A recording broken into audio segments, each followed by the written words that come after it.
Visakha steel ప్లాంట్లో కార్మికులను తొలగిస్తూ కేంద్ర ప్రభుత్వం ప్లాంట్ అమ్మేస్తుంటే కాంగ్రెస్ పార్టీ చూస్తూ ఊరుకోదు. కార్మికుల కోసం ప్రాణ త్యాగానికైనా సిద్ధం. ఆంధ్రుల హక్కు విశాఖ ఉక్కు నినాదంతో కాంగ్రెస్ పార్టీ ప్రభుత్వ హయాంలో స్టీల్ ప్లాంట్ స్థాపించబడింది.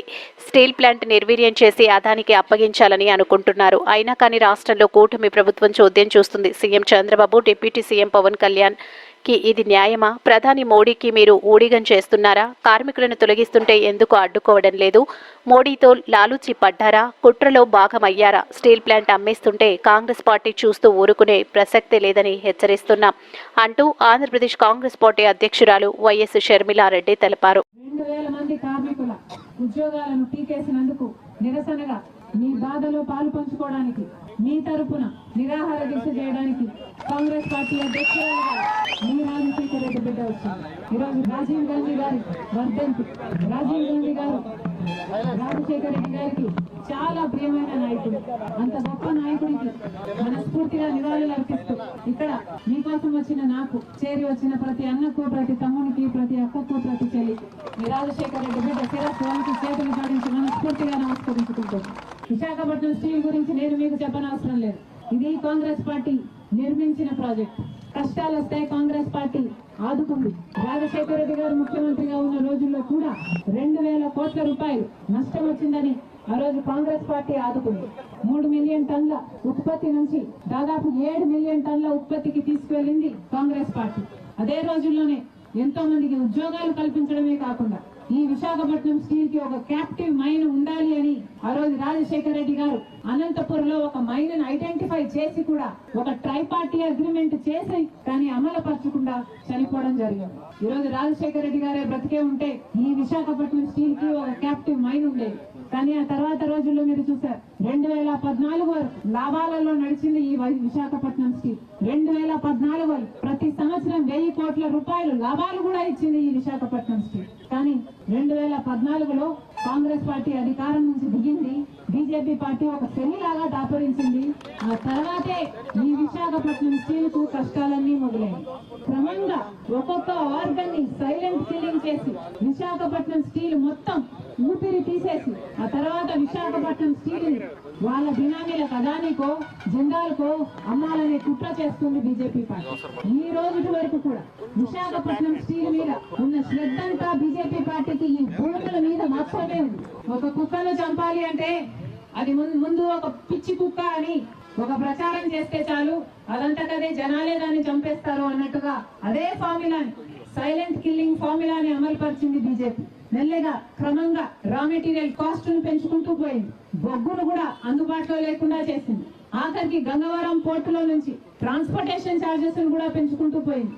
ఇలా ఒకటి కాదు, రెండు కాదు, క్యాప్టివ్ మైన్ ఇయ్యకపోగా, సెయిల్లో విలీనం చెయ్యకపోగా అన్ని రకాలుగా అన్యాయం చేస్తూ ఈ రోజు విశాఖపట్నం స్టీల్ 28,000 కోట్ల రూపాయల అప్పులో ఉంది అంటే దానికి కారణం బీజేపీ పార్టీ.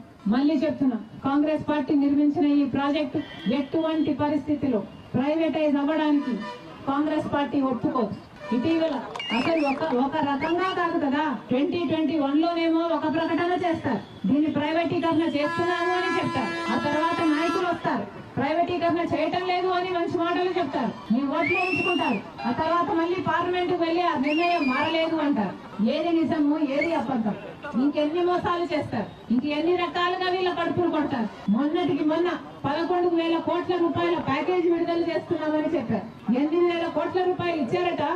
ఆ 8,000 కోట్ల రూపాయలు ఇచ్చింది ఒక్క రూపాయి కూడా ప్రాజెక్టు కోసం, స్టీల్ ఫ్యాక్టరీ కోసం వాడింది లేదు.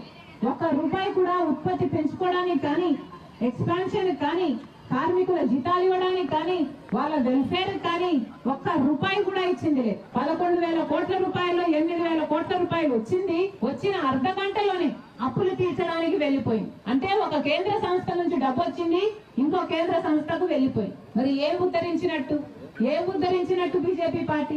ఇంకా ఇవ్వాల్సింది 3,000 కోట్ల రూపాయలు. ఆ 3,000 కోట్ల రూపాయలు కూడా ఎప్పుడు ఇస్తారట? ఇక్కడ 5,000 మంది ఉద్యోగాలు పీకేస్తే అప్పుడు ఆ 3,000 కోట్ల రూపాయలు విడుదల చేస్తారట. ఇది ఎక్కడి న్యాయమని అడుగుతున్నాం. ఇప్పటికి 2,000 మంది ఉద్యోగాలను తీసేశారు.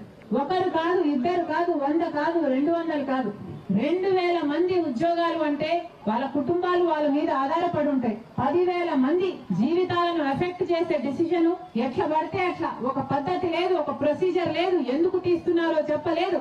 2,000 మంది, దాదాపు 2,000 మంది ఉద్యోగాలు పీకేశారు. ఇది ఎక్కడి న్యాయం అని అడుగుతున్నాం. ఎవరి ఉద్యోగాలు పీకేశారు? ఇక్కడ పని చేస్తున్న వాళ్ళ ఉద్యోగాలు పీకేశారు. ఇందాక ఒక అన్న చెప్తూ మాట్లాడారు, మేము భూములు ఇచ్చాము ఇక్కడ, మా పూర్వీకులు భూములు ఇచ్చారు ఇక్కడ, మా బ్రతుకులను ఇచ్చాము ఈ ఫ్యాక్టరీకి, మా రక్తాన్ని ఇచ్చాము ఈ ఫ్యాక్టరీకి. కానీ ఈ రోజు మాకేం చేస్తుంది ప్రభుత్వం అంటే, ఇదే భూమి మీద కన్నేసి మమ్మల్ని ఉద్యోగాల నుంచి తీసేసి ఈ భూమిని అదాని లాంటి వాళ్ళ కట్టబెట్టాలని చూస్తుంది. ఇది అన్యాయం కాకపోతే దీన్ని ఏమనాలి? ఈ నాయకుడి ఛాతిలో ఉన్నది గుండెనా బండనా? ఏమనాలి వీళ్ళని? అసలు చంద్రబాబు గారిని కూడా ప్రశ్నిస్తున్నాం.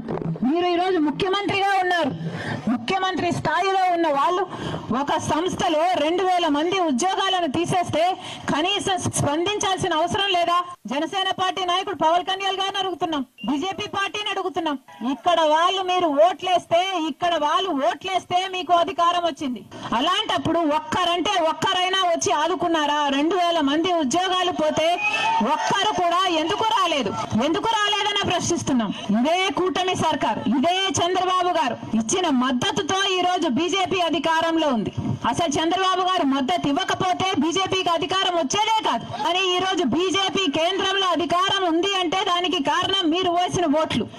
ఈ రోజు ఆంధ్ర రాష్ట్ర ప్రజలు ఓట్లు వేస్తే చంద్రబాబు గారు ముఖ్యమంత్రి అయ్యారు, అక్కడ మోడీ గారు ప్రధానమంత్రి అయ్యారు. మరి అలాంటప్పుడు ఈ ప్రజలకు కనీస కృతజ్ఞత లేకుండా ఒక్కటంటే ఒక్క మేలైనా చేసిందా బీజేపీ ప్రభుత్వం? మరి చేయని మేలుకు చంద్రబాబు గారైనా పవన్ కళ్యాణ్ గారైనా బీజేపీకి ఎందుకు మద్దతు ఇస్తున్నారు అని అడుగుతున్నాం. మనకి ఏం ఒరగబెట్టారు వాళ్ళు? మనకి ఏమిచ్చారు వాళ్ళు? మనకు ప్రత్యేక హోదా ఇచ్చారా? మనకు పోలవరం ప్రాజెక్ట్ ఇచ్చారా? లేక విశాఖ స్టీల్ కు సంబంధించిన కార్మికులకు భరోసా ఇచ్చారా? ఏం చేశారని చంద్రబాబు గారు పవన్ కళ్యాణ్ గారు ఈ రోజు వరకు కూడా బీజేపీ పార్టీకి మద్దతు ఇస్తున్నారు? ఆంధ్ర రాష్ట్ర ప్రజలకు సమాధానం చెప్పాలి. మళ్ళీ చెప్తున్నాం, 2,000 మంది ఉద్యోగాలను తీసేశారు. ఒకప్పుడు 34,000 మంది ఉద్యోగస్తులు ఉన్నారు ఇదే విశాఖ స్టీల్ లో. 2014లో కాంగ్రెస్ పార్టీ అధికారంలో ఉన్న రోజున 34,000 మంది ఉద్యోగస్తులు ఉన్నారు ఇదే విశాఖ స్టీల్ లో. మరి ఈ రోజు ఈ సంవత్సరం మొదట్లో ఉన్నది కేవలం 23,000 మంది.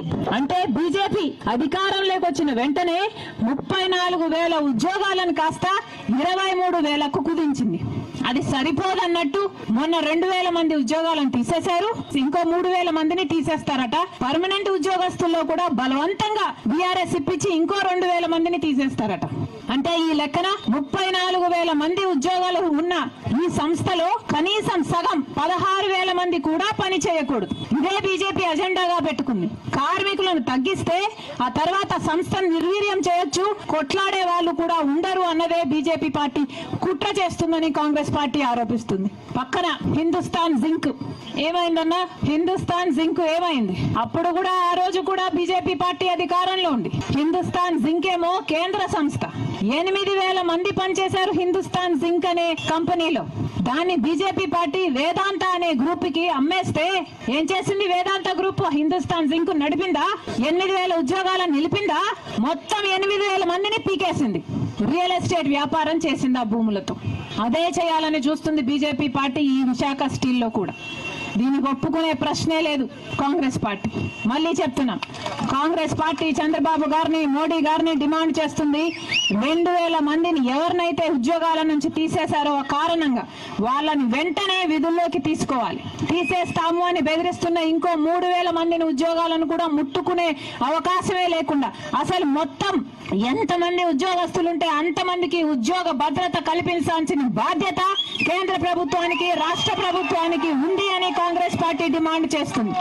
అంతేకాదు ఈ సంస్థను ప్రైవేటీకరణ చేయబోము అని చంద్రబాబు గారు రేపో ఎల్లుండో ఢిల్లీకి వెళ్తారని కూడా చెప్తున్నారు.